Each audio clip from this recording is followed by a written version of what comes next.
আসসালামু আলাইকুম। আমাদের তালা উপজেলা গোপালপুর গ্রামে উপজেলা মিনি স্টেডিয়াম কাজ চলছে। আমার চোখে একটি অনিয়ম লাগছে, যেটা হলো এই যে বিমের বিমের সাথে কোনো সংযোগ নেই। এই যে ঢালাইটার কোনো সংযোগ নেই। বিমটা হলো প্রায় 7 ফুট মতো লম্বা।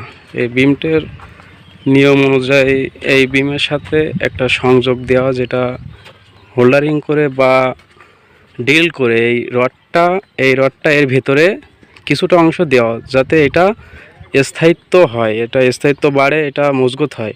যেহেতু তারা এটা সম্পূর্ণ একটা ঢালাই, এর 5 ইঞ্চি গাঁথনির পরে একটা ঢালাই দিয়ে দিছে, যেটা মানে এটা টেকসই হবে কিনা আমি জানি না, বা বেশি দিন টিকবে কিনা জানি না। এটা আস্তে আস্তে এখনই ফাটল দেখা যাচ্ছে, যে সাইডে ফাটল, এটার কিছুদিন পরে এটা উল্টে পড়ে যেতে পারে। তবে এটা যদি বিমের সাথে সংযোগ দেওয়া যেত কোনো কায়দায়, এই রডের সাথে বা এই রডের একটা সংযোগ করে দেওয়া যায়, তাহলে এটা স্থায়িত্ব বাড়ে। এই জন্য আমি উপজেলা ইউনো মহোদয়ের কাছে একটা আবেদন জানাবো, যেন এই কাজটা আপনার তদারকিতে এটা চোখে দেখবেন। এই কাজের ভিতরে হচ্ছে এই আমাদের গোপালপুরে যে কাজটা হচ্ছে আর কি, এখানে দেখার মতো লোকজন খুব কম। আমরা কাজ হচ্ছে ভালো, আমরা দেখতেছি, ইঞ্জিনিয়ার সাহেবরাও কাজ করতেছে, কিন্তু এখানে কাউকে আমি পাইনি। আগের দিন আমি বলছিলাম, তা বলছে যে ডিল করে দিবে, কিন্তু আজকে আমি এসে দেখি কাজটা ওই একইভাবেই হচ্ছে। এই কাজটা আপনারা একটু বলবেন যে বিমের সাথে সংযোগটা না দেওয়ার কারণ আমি বুঝলাম না। এখানে মিস্ত্রি ভাইরা কিছু জানে না, বলছে যে আমাদের যেভাবে বলছে ওইভাবে করছি। তবে একজন বলল যে ডিল মেশিনটা নিয়ে ডিল করে দিই। আমার বলার পরে একটাও জয়েন্ট, এখানে বহুত কাজ হয়ে গেছে, তবে একটাও জয়েন্ট নেই বিমের রডের সাথে। বিমের সাথে এই ঢালাইয়ের রডের কোনো জয়েন্ট নেই। আমি আপনাদের দেখাচ্ছি, একটু পরে দেখাচ্ছি।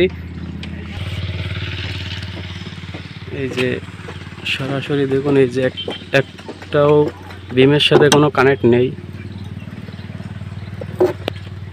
বিমের সাথে কোনো কানেক্ট নেই এই বিমটা। আর এই যে রড ঢালাই, এটা কতটুকু মজবুত হবে আপনারা বলবেন। এটা প্রতিটা রডে এভাবে কাটা হয়েছে। এই যে এটাও দেখেন, কাজ অর্ধেক হয়ে গেছে, এইভাবে অর্ধেক হয়ে গেছে, আর বাকি অর্ধেক আছে। প্রতিটা রডের মাথা এভাবে রাখা। বিষয়টা নজরে আনার আমি চেষ্টা করছি ইউনো মহোদয়কে, যদিও উনি এখন নেই। প্রতিটা রড এভাবেই কাটা হয়েছে। এটা কতটুকু মজবুত হবে এই কোনো ধারণা নেই। এরকমভাবে কাজ অর্ধেক হয়ে গেছে। তো আমি তালা উপজেলা সকলের দৃষ্টি আকর্ষণ করছি, আপনারা এটা দেখবেন আর দ্রুত শেয়ার করে সবাইকে জানিয়ে দিন।